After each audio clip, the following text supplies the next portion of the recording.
Fala pessoal, sejam bem-vindos a mais uma aula para o nosso curso da certificação CPA 20. Eu sou o Prof. Renan Duarte e estou vindo aqui só para lembrar vocês de quem quiser ter acesso ao curso completo, com todos os slides que eu venho utilizando nas aulas, com a apostila completa, com banco de questões, com mais de 800 questões comentadas e também materiais de resumo direcionados para a revisão, cliquem no primeiro link na descrição ou então nos comentários fixados para que vocês tenham acesso a esse material completo. E no mais, não esqueçam aqui de deixar o like, se inscrever no canal e bora para mais uma aula.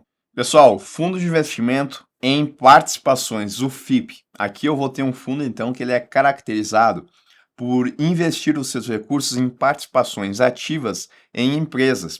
Então o objetivo é ter essa participação nas empresas. Essas empresas elas podem ter o capital aberto, podem ter o capital fechado ou ainda podem ser sociedades limitadas. Então, o FIP ele é um investimento em renda variável, pois no mínimo 90% do seu patrimônio ele tem que ser investido em ações, bônus de subscrição, debêntures simples, notas comerciais e outros títulos e valores imobiliários que sejam conversíveis ou permutáveis em ações de emissão de companhia aberta ou fechada. Títulos, contratos e valores imobiliários representativos de crédito ou participação em sociedades limitadas, cotas de outros fundos de investimento e participações e cotas de fundo de ações que sejam classificadas como mercado de acesso. Tá? Então, é renda variável e o mínimo aqui é 90%, diferente de um fundo em ações, onde a gente tem que no mínimo é 67%, aqui é 90%. Além disso, tá, o FIP ele é constituído sob a forma de condomínio fechado. E somente investidores qualificados podem investir nesse tipo de fundo aqui. Então é quase como se ele fosse um fundo de classe restrita, além de ter essa classificação de investimentos em participações. Ele deve participar, e é aí que vem a classificação dele em participações, né? Que ele deve participar do processo decisório da companhia investida, com efetiva influência na definição de sua política e estratégia e na sua gestão. Tá? Então, o fundo ele tem que, não basta apenas investir em ações da empresa, ele tem que participar, ele tem que influenciar como que essa empresa ela vai ser gerida. E, então, essa influência pode ocorrer pela detenção de ações que integrem o respectivo bloco de controle. Então, ele vai ter o controle da empresa, poder então ter mais votos nas assembleias, pela celebração de acordo com os acionistas, pela adoção de procedimentos que assegure ao fundo, pela adoção de procedimento que assegure ao fundo efetiva influência na definição de sua política estratégica e sua gestão. Aqui mais amplo, tá? Bom, em relação ao regulamento que a gente tem nesse fundo aqui. Aqui ele tem que dispor sobre matérias específicas do FIP, tais como a taxa máxima de custódia, possibilidade de amortização de cotas e distribuição de rendimentos, e o processo decisório para a realização de investimentos e desinvestimentos. Em relação à classificação, eu tenho diferentes formas que um FIP ele pode ser classificado.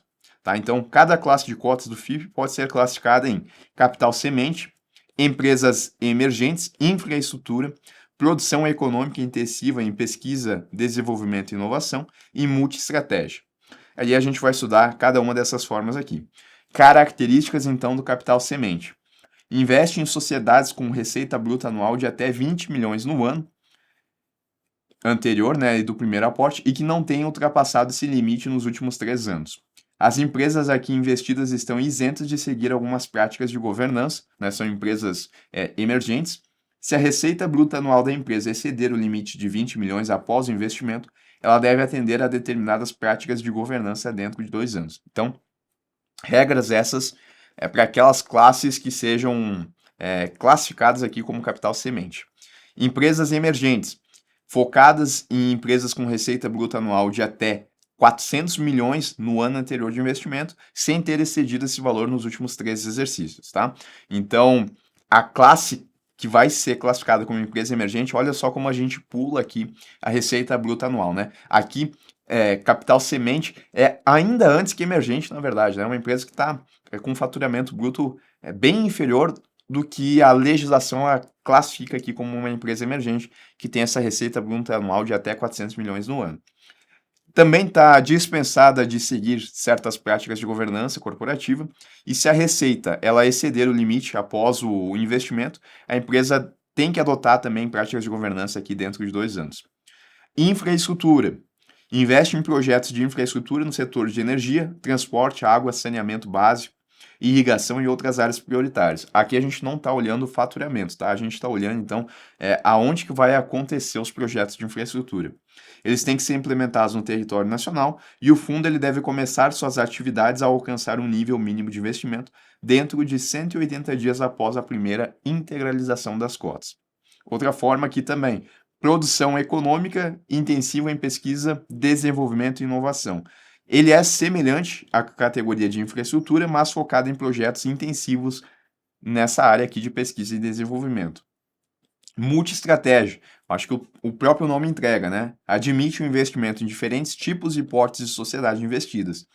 Pode aplicar em classes do tipo capital semente e empresas emergentes com certas dispensas de práticas de governança e, especificamente para investidores profissionais, pode alocar até 100% do capital em ativos no exterior, com condições regulamentares específicas, né? Lembrando que o FIP ele só pode ter investidores qualificados, mas investidores profissionais são investidores qualificados, né? Quando a gente olha lá aqueles critérios definidos pela CVM. Então, caso eu tenha aqui uma classe que seja restrita a investidores profissionais, aí pode alocar 100% do capital em ativos no exterior. Obrigações adicionais que a gente tem para o administrador. Primeiro, tá? Ele vai receber dividendos, bonificações e quaisquer outros rendimentos ou valores atribuídos à classe de cotas, é ele que vai fazer o recebimento, e vai manter os títulos e valores imobiliários integrantes da carteira de ativos custodiados em entidades de custódia autorizadas a funcionar, né, pela CVM. Obrigações adicionais do gestor.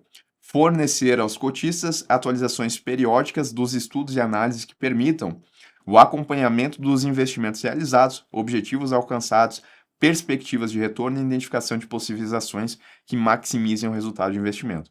Vai firmar acordo de acionistas nas sociedades investidas, é uma das formas de participação, inclusive. Manter a efetiva influência na definição da política estratégica e na gestão da sociedade investida.